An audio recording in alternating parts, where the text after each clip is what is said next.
கர்த்தருடைய பரிசு நாமத்திற்கு ஸ்தோத்திரம் உண்டாவதாக. இந்த நாளிலே நீங்கள் தலைப்பை பார்த்திருப்பீங்க, லேவியர்களை காணவில்லை. வித்தியாசமான ஒரு தலைப்பா இருக்குதே அப்படின்னு சொல்லிட்டு யோசிச்சீங்களா என்னன்னு தெரியல. ஆஹ் லேவியர்களை காணவில்லை. நம்ம நிறைய நேரத்துல ஆண்டவர் நம்மிடத்துல எதிர்பார்க்கிற சில காரியங்கள் நம்மிடத்துல காணாம போன காரியத்தை நம்ம ஏன் இன்னும் தேடாம உட்கார்ந்து இருக்கிறோம் அப்படின்னு சொல்லி ஆண்டவர் நிறைய நேரத்துல யோசிச்சுட்டு இருப்பாருன்னு நினைக்கிறேன். உங்ககிட்ட சில விஷயங்கள், நீங்க உங்க வீட்டுல ஆஹ் ஒரு நகை காணாம போயிடுச்சு, இல்ல பைக்கு காணாம போயிடுச்சுன்னா அமைதியா போட்டும் அப்படின்னு சொல்லிட்டு நம்ம உட்காந்துருவோமா? உட்கார மாட்டோம் இல்லையா? அதை எப்படியாவது என்ன பண்ணுவோம்? தேடுவோம், போலீஸ் கம்ப்ளைண்ட் கொடுப்போம், வீட்டை தூக்கி அலசுவோம். ஒரு ஆதார் கார்டு தொலைஞ்சு போச்சு, டிரைவிங் லைசன்ஸ் தொலைஞ்சு போச்சுன்னா, இம்பார்ட்டன்டான விஷயம் தொலைஞ்சு போச்சுன்னா நிறைய நேரத்துல நம்ம என்ன பண்ணுவோம் அப்படின்னா அதை தேடிக்கிட்டே இருப்போம். கிடைக்கிற வரைக்கும் என்ன பண்ணுவோம்? தேடுவோம். அப்படி இல்லைன்னா அதை எப்படியாவது பெற்றுக்கொள்றதுக்கு, அது ரீப்ளேஸ் பண்றதுக்கு என்ன வாய்ப்புகள் இருக்கு அப்படின்னு சொல்றத பார்ப்போம். ஆனா ஆண்டவர் சில நேரத்துல சர்ப்ரைஸா இருக்கிறார் நம்மளை பார்த்து. என்னன்னா, நிறைய விஷயங்களை நம்ம தொலைச்சிட்டோம். ஆனா இந்த இந்த பசங்க தேடாம இருக்கிறானுங்களே இன்னும். நான் சொல்றது உங்களுக்கு புரியுதான்னு தெரியல. நிறைய விஷயங்களை நம்ம தொலைச்சிட்டோம், நிறைய சந்தோஷங்களை தொலைச்சிட்டோம், நிம்மதியை தொலைச்சிட்டோம். எல்லாத்தையும் தொலைச்சிட்ட பிறகும் நாம அதை தேடாம என்ன பண்றோம்? உட்கார்ந்து கொண்டு இருக்கிறோம் இல்ல. ஆனா ஆண்டவர் அதுலதான் ஸ்பெஷலிஸ்ட். என்னன்னா, நாம் தொலைத்ததை அவர் மறுபடியும் தேடி கண்டுபிடிச்சு நம்மிடத்துல தருவதில் தான் அவரு ஸ்பெஷல். ஏன் அப்படி நான் சொல்றேன் அப்படின்னா, ஒரு அதிகாரமே ஆண்டவர் அந்த காணாமற் போனதுக்காக என்ன பண்றாரு? எழுதி இருக்கிறார். இந்த அதிகாரம் முழுவதும் பாத்தீங்க அப்படின்னா, முதலாவது ஒரு 3 காரியத்தை நம்ம பார்க்க போறோம் அந்த அதிகாரத்துல. ஒரு வெள்ளி காசு என்ன ஆகுது? காணாம போகுது. அடுத்தது ஒரு ஆடு காணாம போகுது. அடுத்தது ஒரு மகன், இளைய குமாரன் காணாமல் போகிறான் இல்லையா? நமக்கு இத்தனை காணாம போகுது. 3 காரியங்கள். முதலாவது ஒரு வெள்ளி காசு. அந்த வெள்ளி காசு காணாம போகுது. நீங்க பாத்தீங்க அப்படின்னா அந்த வசனத்தை, அந்த அதிகாரம் ஸ்டார்ட் பண்றப்போ, லூக்கா 15ஆம் அதிகாரம், ஒருவேளை இந்த அதிகாரம் தெரியல நான் சொல்றேன். இந்த அதிகாரம் காணாமற் போனவர்களுக்காகவே எழுதப்பட்ட அதிகாரம். எடுத்துக்கொள்ளலாம் லூக்கா 15 முதல் ஹாஃப் இதை பத்தி பேசிட்டு நான் அதுக்கப்புறம் லேவியர்களை ஏன் காணவில்லைன்றது குறித்து நான் உங்களுக்கு வரேன். அப்போதான் அந்த செய்தி உங்களுக்கு புரியும். சரிங்களா? சோ 15ஆம் அதிகாரம் முதல் வசனம் பாத்தீங்கன்னா, சகல ஆயக்காரரும் பாவிகளும் அவருடைய வசனங்களை கேட்கும்படி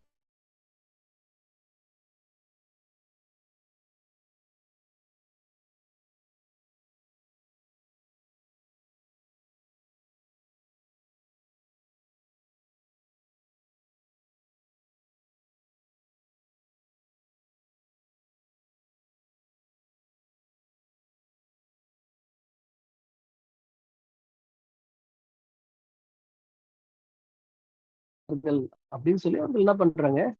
நினைத்து கொண்டிருக்கிறாங்க. ஆனா ஆண்டவர் என்ன பண்றாரு அப்படின்னா, ஆயக்காரர்கிட்டையும் பாவிகள் கிட்டையும் போய் என்ன பண்றாரு? போய் உட்கார்ந்து போஜனம் பண்ணிட்டு இருக்காரு.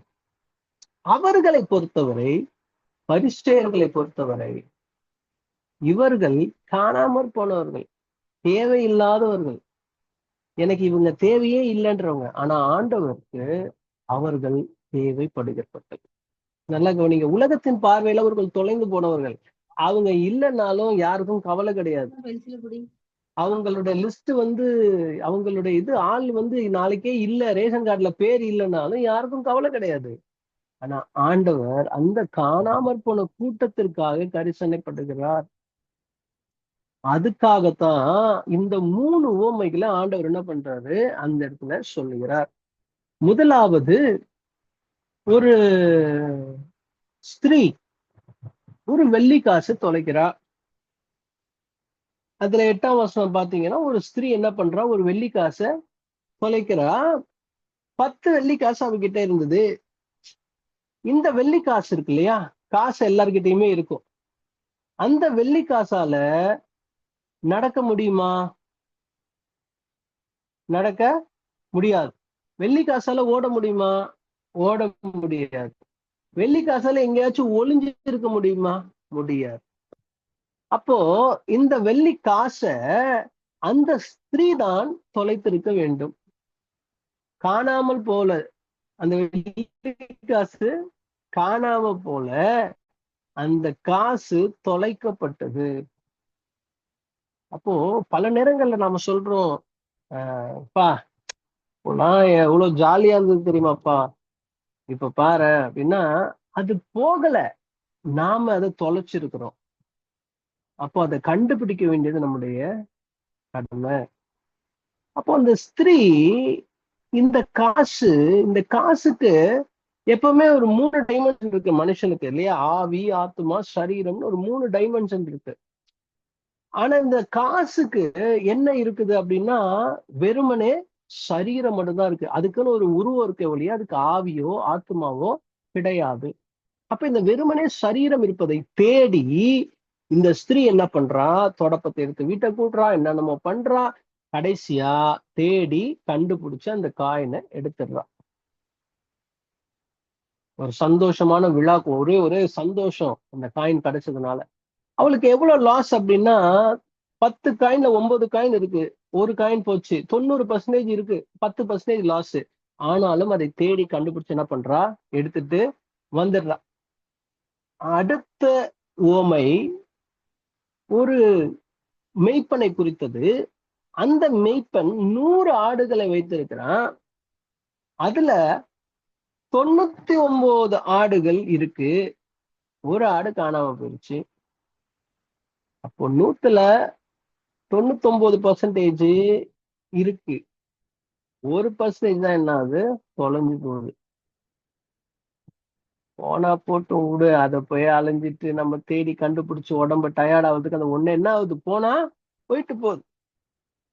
100 ஆடு, ஒரு ஆடு 10, ஒரு ஆடு 1000 ரூபான்னு வச்சோன்னு வச்சுக்கோங்க. 100 ஆடு 1,00,000. 99 ஆடு 99,000, ஒரு 1000 ரூபாய் தானே, போயிட்டு போகுது அப்படின்னு என்ன பண்ணல, அவன் விட்டுடல. அந்த ஒரு ஆட்டை தேடி அலையிறாரு அந்த மேய்ப்பர். இந்த காயின் சொன்னேன் இல்லையா, அதுக்கு வெறும் சரீரம் மட்டும் இருக்கு. ஆடுக்கு உயிர் இருக்கு இல்லையா, அந்த உயிர் தான் ஆவி. ஆவியும் இருக்கு, சரீரமும் இருக்கிறது. அடுத்தது 3வது உவமை. இது நம்ம எல்லாருக்குமே தெரியும். நம்மளா இந்த உவமைக்கு ஒரு பேர் வச்சிருக்கோம், கெட்ட குமாரன். நம்மளா ரொம்ப நல்ல மனுஷனுக்கு மாதிரியும் நம்மளா கெட்ட குமாரன் அப்படின்னு சொல்லி பேர் வச்சிருக்கிறோம். ஆனா வசனம் சொல்லுதான், காணாமல் போனால், காணாமல் போகப்பட்ட. இங்க அப்பாவுக்கு 2 பிள்ளைகள் இருக்காங்க. பேர் தெரியல. ஒருத்தன் மூத்த குமாரன், ஒருத்தன் இளைய குமாரன். அந்த இளைய குமாரன், எனக்கு சொத்தெல்லாம் பிரிச்சு கொடுங்க, நான் கிளம்புறேன் அப்படின்னு சொல்லிட்டு என்ன பண்ணிடுறான், கிளம்பி போறான். அப்பாவுடைய சமூகத்தை விட்டு வெளியே போறான். மந்தையை விட்டு ஆடு வெளியே போகுது. தன்னுடைய பார்வையை விட்டு அந்த காயின் என்ன ஆகுது, வெளியே போயிருச்சு. அவ்வளவுதான். இதுதான் காணாமல் படுது. அவன், நல்லா புரிஞ்சுக்கோங்க, காணாமல் போயிருக்க ஒழிய அழிந்து போகல, ஒளிந்து போகல. ஆண்டவர் அந்த காணாமல் போன காரியத்தை இன்னைக்கு திருப்பி என்ன பண்ண போறாரு, தர போறாரு. வாழ்க்கையில அப்படியே யோசிங்களேன், என்னென்ன காரியங்கள்லாம் காணாம போயிடுச்சு. சிரிப்பு காணாம போயிடுச்சா, சந்தோஷம் காணாம போயிடுச்சா, சமாதானம் காணாம போயிடுச்சா, மரியாதை காணாம போயிடுச்சா, பாசம் காணாம போயிடுச்சா, அன்பு காணாம போயிடுச்சா, இரக்கம் இல்லாம போயிருச்சா, காணாம போயிடுச்சா?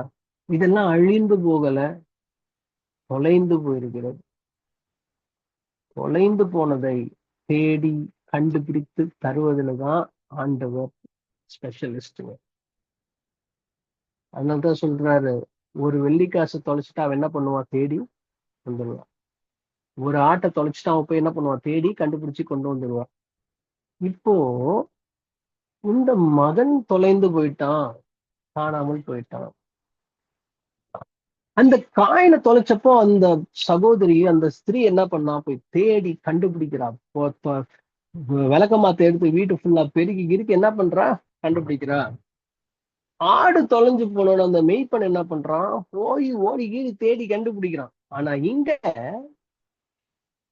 இன்னும் கேட்டீங்கன்னா, அந்த ஸ்திரீக்கு 10% லாஸ். ஓடி போய் கண்டுபிடிக்கிறான். அந்த மெய்ப்பனுக்கு 1% லாஸ். அவனும் என்ன பண்றான், ஓடி போய் கண்டுபிடிக்கிறான். இந்த அப்பா இருக்கார் இல்லையா, அவருக்கு 2ல 1 போயிருச்சு. 50% லாஸ்.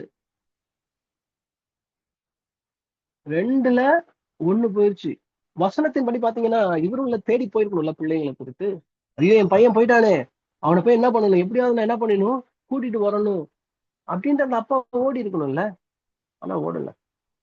ஏன் அப்படின்னா, அந்த காயினுக்கு வெறும் சரீரம் இருக்கு, அந்த ஆடுக்கு ஆவி சரீரம் இருக்கு. இந்த மனுஷனுக்கு ஆவி, ஆத்மா, சரீரம், இந்த 3 காரியம் இருக்கு. நமக்கு அந்த ஆத்துமா உள்ள இருக்கிறதுனால நாம் தொலைந்து போனால் நம்ம யாரும் தேடி வந்து நீ வா வா வான்னு என்ன பண்ண மாட்டாங்க, கூப்பிட மாட்டாங்க. உலகம் முழுவதையும் ஆதாயப்படுத்தி கொண்டாலும் தன்னுடைய ஆத்துமாவை நஷ்டப்படுத்தினால் லாபம் இல்லை. அப்ப இந்த ஆத்துமா நஷ்டப்படுது, தொலைந்து போயிருச்சுன்னா அதை திருப்பி கொண்டு வர்றது நம்முடைய கடமை. இதுதான் நம்ம கிட்டதான் இருக்குது. யாரோ ஒரு பாஸ்டர் வருவாரு, யாரோ ஒரு என்னுடைய மென்டர் ஒருத்தர் வருவாரு, இவர் வருவாரு, அவரு வருவாரு. ஆத்துமா தொலைந்து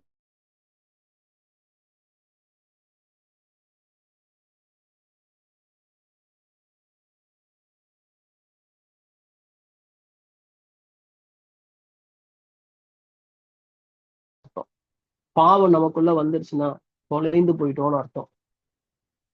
அப்ப இப்படி காணாமல் போகப்பட்டால் அப்படியே விட்டுடலாம், எவ்வளவு நாள் அப்படியே போட்டோம் அப்படின்னு விடக்கூடாது.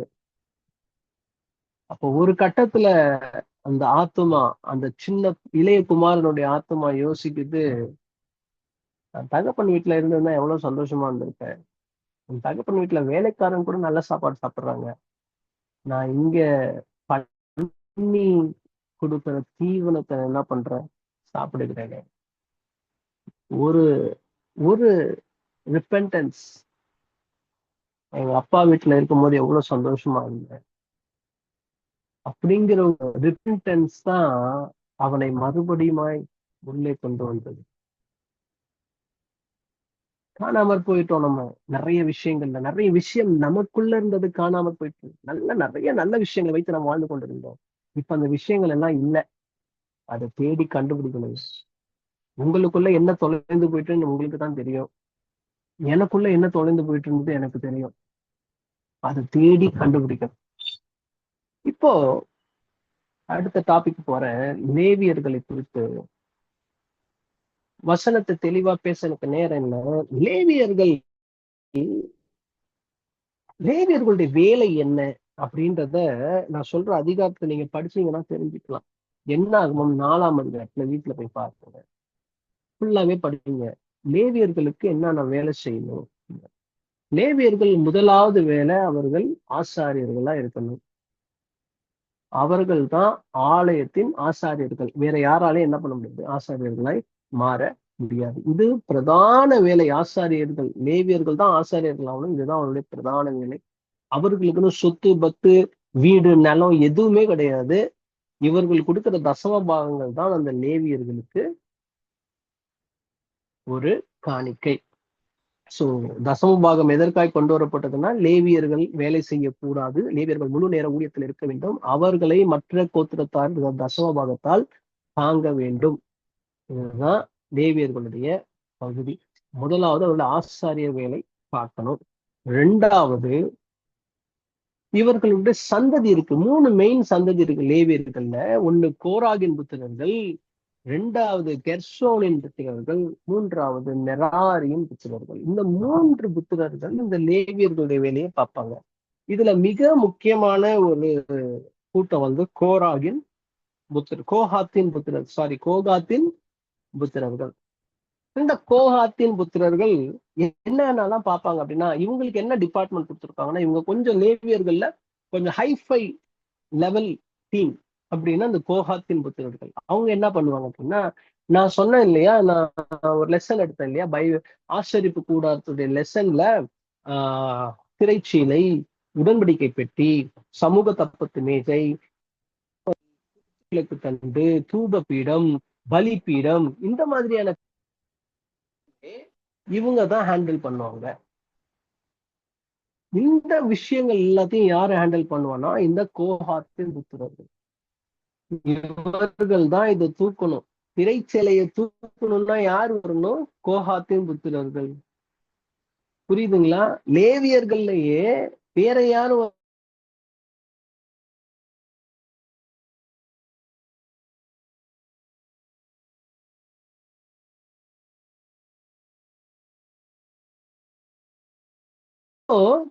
லேவியர்களுடைய முதன்மையான வேலை ஆசாரியத்துவம். இரண்டாவது, எல்லா தேவாலயத்தின் மெயின் காரியங்களை சுமப்பது இந்த கோகாத்தின் புத்திரர்கள்.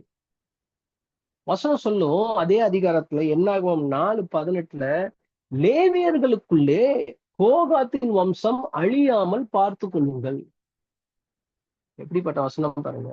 லேவியர்களுக்குள்ளே கோகாத்தின் வம்சம் அழியாமல் பார்த்து கொள்ள வேண்டும் அப்படிங்கிறது. ஏன் அப்படின்னா, கோகாத் புத்திரர் இல்லைன்னா தேவாலயத்தில் உள்ள பொருட்களை கழுவுறதோ துடைக்கிறதோ எதுவுமே என்ன பண்ண முடியாது, பண்ண முடியாது. ஷிஃப்ட் பண்ணவே முடியாது, தூக்க முடியாது, அதை கிளீன் பண்ண முடியாது, எதுவுமே பண்ண முடியாது. அதனால வசனம் சொல்லும், கோகாத்தின் புத்திரர்கள் அழியாமல் பார்த்து கொள்ள வேண்டும். அடுத்தது கெர்சோனின் புத்திரர்கள். இவர்கள் அடுத்த லெவல்.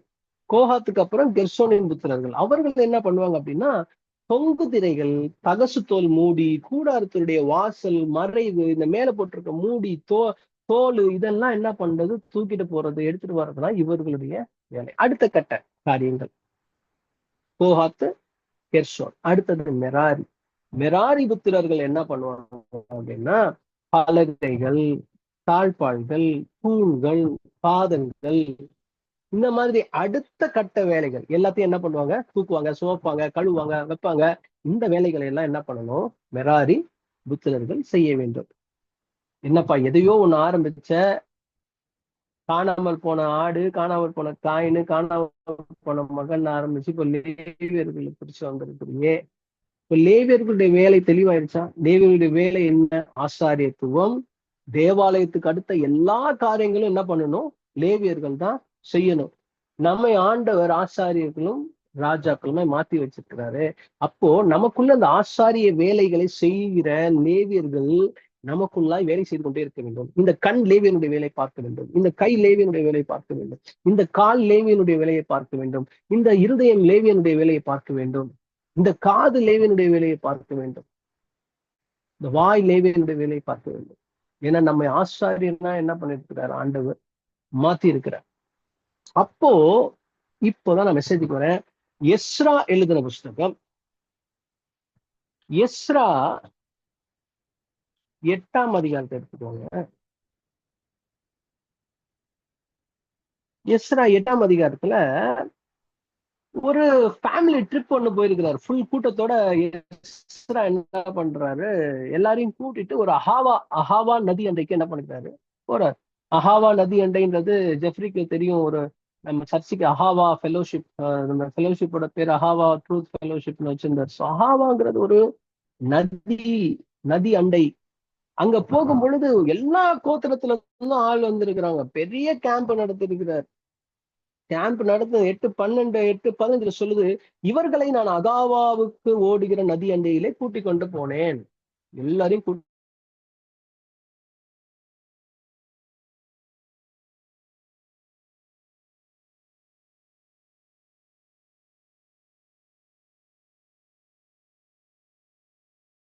ஆசாரியரையும் பார்வையிடும் போது லேவியின் புத்திரரில் ஒருவரையும் அங்கே காணவில்லை.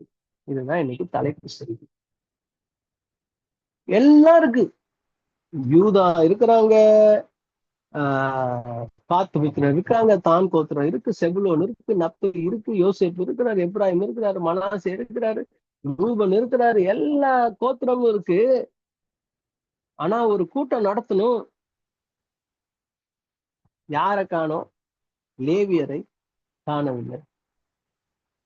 லேவியரை தவிர வேற யாருமே இந்த தேவாலயத்துக்கு அடுத்த காரியத்தை என்ன பண்ணக்கூடாது? செய்ய கூடாது.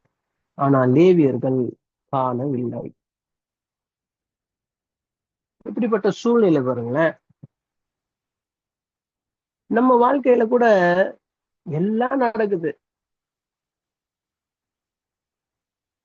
வேலைக்கு போறோம், சாப்பிடுறோம், வீட்டு வேலை நடக்குது, மற்ற வேலைகள் நடக்குது, விளையாட்டு நடக்குது, எல்லாம் நடக்குது. ஆனா லேவியர்களுடைய வேலை மட்டும் என்ன பண்ணல? நடக்கல. ஜெபம் பண்றோமா? இல்ல.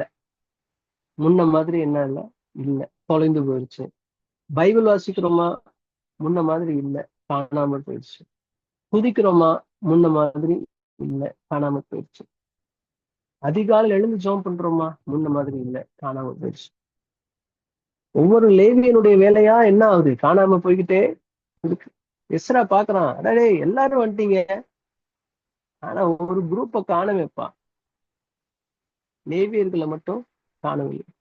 சரி பரவாயில்ல, லேவியன் தான் இல்லையே, நம்ம என்ன பண்ணிடலாம், வேலையை ஸ்டார்ட் பண்ணிடலான்ட்டு எஸ்ரா போகல. பழைய ஏற்பாட்டிலையும் சரி, புதிய ஏற்பாட்டிலையும் சரி, ஒரு பொருளை காணோம் அப்படின்னா அந்த பொருளை கண்டுபிடித்தாதான் ஆண்டவருக்கு திருப்தி. அந்த 3 உவமையிலையும் காணாமற் போனதை கண்டுபிடித்த பிறகு கொண்டாட்டங்கள். அந்த சின்ன வெள்ளிக்காயனை காண்ட பிறகு எல்லார்கிட்டையும் சொல்லி அவள் சந்தோஷப்படுவாள் அல்லவா அப்படின்னு வசனம் இருக்கும். ஆட்டை வந்து எடுத்துட்டு வந்து அந்த ஒரு ஆட்டை கண்டுபிடிச்சு சந்தோஷம், எல்லாரோடும் கூட சந்தோஷப்படுவான் அல்லவா. சின்ன பையன் கிடைச்சோன்னா எல்லாம் மாட்டை வெட்டி எல்லாருக்கும் ட்ரீட், சந்தோஷம். அப்ப இந்த லேவியர்களை காணவில்லை. உடனே எஸ்ரா என்ன பண்றாரு? பரவாயில்லப்பா, ஸ்டார்ட் பண்ணலாம்ப்பா, நம்ம வரைக்கும் என்ன பண்ணிடலாம், ஸ்டார்ட் பண்ணிடலாம். சாமுவேல் வரலன்னா என்ன, நம்ம பலி செலுத்திடுவோம்னு சவுல் மாதிரி என்ன பண்ணல எஸ்ரா. இல்ல, அந்த இடத்துல எல்லாரையும் அழைச்சு 18, 19 எல்லாம் பாத்தீங்க அப்படின்னா எல்லா புத்திரர்களையும் என்ன பண்றாங்க? கூப்பிட்டுட்டு எல்லா லேவியர்களுடைய புத்திரர்கள் எல்லாம் போய் அழைச்சு கூட்டிட்டு மறுபடியும் அங்க வந்த பிறகு அப்போ சொல்றாரு 21ஆம் வசனத்துல, அப்பொழுது நாங்கள் எங்கள் தேவனுக்கு முன்பாக எங்களை தாழ்த்துகிறதற்கு, எங்களுக்காகவும் எங்கள் பிள்ளைகளுக்காகவும் எங்கள் சகல பொருட்களுக்காகவும் செவ்வையான வழியை தேடுகிறதற்காகவும் நான் அங்கே அந்த அகாவா நதி அண்டையிலே உபவாசத்தை கூறினேன். பாருங்க, இப்போ லைஃப்ல நமக்கு 2 காரியத்தை ஆண்டவர் இன்னைக்கு இந்த மெசேஜ் மூலமா சொல்றாரு. உங்களுக்குள்ள இருந்த அந்த லேவியர்களை நீங்க காணாம போயிட்டாங்க, அவங்களை என்ன பண்ணுங்க? தட்டி கூட்டிட்டு வாங்க, தேடி கண்டுபிடிங்க. டேய் தம்பி, இங்க வா, ஒளிஞ்சிட்டு இருக்கியா, இங்க வா, நீ தேவை எனக்கு. ஜெபம் இல்ல, தேடி கண்டுபிடிங்க. முன்னாடி நம்ம எப்படி ஜெபம் பண்ணணும்னு யோசிங்க. கூட்டிட்டு வந்து உட்கார, ஜெபத்துல உட்காரணும். வேத வாசிப்பு 10 அதிகாரம் 15 அதிகாரம் வாசித்த காலங்கள், 50 அதிகாரங்கள்லாம் வாசித்த நாட்கள் உண்டு. இப்போ ஏதோ ஒரு அதிகாரம் 2 அதிகாரத்துல நிற்கிறோம். அது என்ன பண்ணுங்க? தட்டி எழுப்பி மறுபடியும் என்ன பண்ணணும்? நம்ம அந்த வேத வாசிப்பு பழக்கத்தை கொண்டு வரணும். முழங்கால்ல உட்கார்ந்து எவ்வளவு நாள் ஜெபித்து இருக்கிறோம், உபவாசம் போட்டு எவ்வளவோ ஜெபித்து இருக்கிறோம். அந்த ஜெபம் இப்போ எங்க? தேடி கண்டுபிடிங்க. முழங்கால் எங்க? இல்ல. துதி எங்க? பாடல் எங்க? எல்லாம் இந்த லேவியர்களுடைய வேலைகள் எல்லாம் தொலைந்து போயிடுச்சு. லேவியர்களை காணவில்லை. எஸ்ரா போல இன்னைக்கு தேடி கண்டுபிடிங்க. மெராரியின் புத்திரர்கள் எங்க இருக்காங்கன்னு பாருங்க. கோகாத்தின் புத்திரர்கள் எங்க இருக்காங்கன்னு பாருங்க. ஹெர்சோனின் புத்திரர்கள் எங்க இருக்காங்கன்னு பாருங்க. நம்முடைய திரைச்சீலை, நம்முடைய உடன்படிக்கை பெட்டி, நம்முடைய பலிபீடம் எல்லாம் என்ன பண்ணணும்? சுத்தமாக வேண்டிய நேரம், மறுபடியும் பயன்படுத்த வேண்டிய நேரம். ஆண்டவர் சொல்றாரு இன்னைக்கு 2வது விஷயம், வேண்டி லேவியர்களை தேடு. 2வது உபவாசத்தை கூறு. உபவாச ஜெபத்தை ஆரம்பிக்கும். ஏதோ வந்தோம், செய்தியை கேட்டோம்,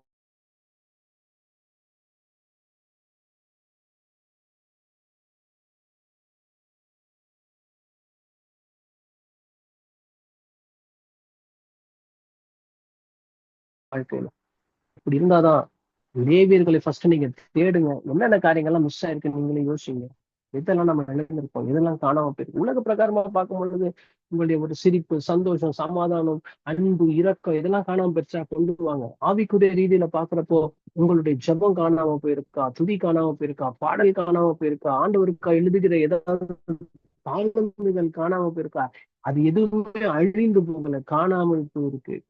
அதை நீங்க எப்படியாவது என்ன பண்ணுங்க, தேடி கண்டுபிடிச்சு கூட்டு வந்துட்டு ஒரு உபவாசத்தை நீங்க என்ன பண்ணணும், ஆரம்பிக்கணும். உபவாச ஜபங்கிறது ரொம்ப நாளா நான் ரொம்ப காமெடியா யோசிச்சுட்டு இருந்திருக்கேன். உபவாசம் எல்லாம் எதுக்கு, ஆண்டவர்னா பட்டினியா இருந்தாதான் எல்லா காரியத்தையும் பண்ணுவாரா அப்படின்லாம் நான் யோசிச்ச நாட்கள் உண்டு. ஆனா இந்த உபவாச ஜபம் வல்லமையான ஒரு விஷயம். இந்த உபவாசத்தை நீங்க என்ன பண்ணணும், கடைபிடிக்கணும். இந்த உபவாசத்தை கடைபிடித்து இந்த லேவியர்களை தேடி கண்டுபிடித்து ஆண்டவருடைய இந்த ஆவிக்குரிய வாழ்க்கையில நீங்க இன்னும் அதிகமாய் நீங்க முன்னேறணும். இன்னொரு இதோடைய செய்தியை நான் முடிச்சுக்கிறேன். ஆனா இன்னொரு விஷயத்துக்காக நீங்க ஜெபித்துக் கொள்ளணும். இந்த அகமதாபாத்ல நடந்த இந்த ஃபிளைட் ஆக்சிடென்ட்ல பல பேருடைய உயிர்கள் போயிருக்குது. அந்த குடும்பத்தின் ஆறுதலுக்காகவும் எப்படியாகிலும் ஏதோ ஒரு அதிசயம் நடந்து சில பேரையாவது இந்த மக்கள் ஒரு ஆள் உயிரோடு வெளியே வந்திருக்காருன்னு சொல்லி நியூஸ் வந்துச்சு. ஸோ அதற்காக நீங்கள் ஜெபித்துக் கொள்ளுங்கள். ஃபிளைட் ஏறி 3வது நிமிஷத்திலே ஃபிளைட் ஆக்சிடென்ட் ஆகி பல பேருடைய உயிர் கேள்விக்குறியாக இருக்கிறது. அப்படியே இதற்காக ஜெபித்துக் கொள்ளுங்கள். அப்பதான் உங்களை ஆசீர்வதிப்பாராக. ஆமென்.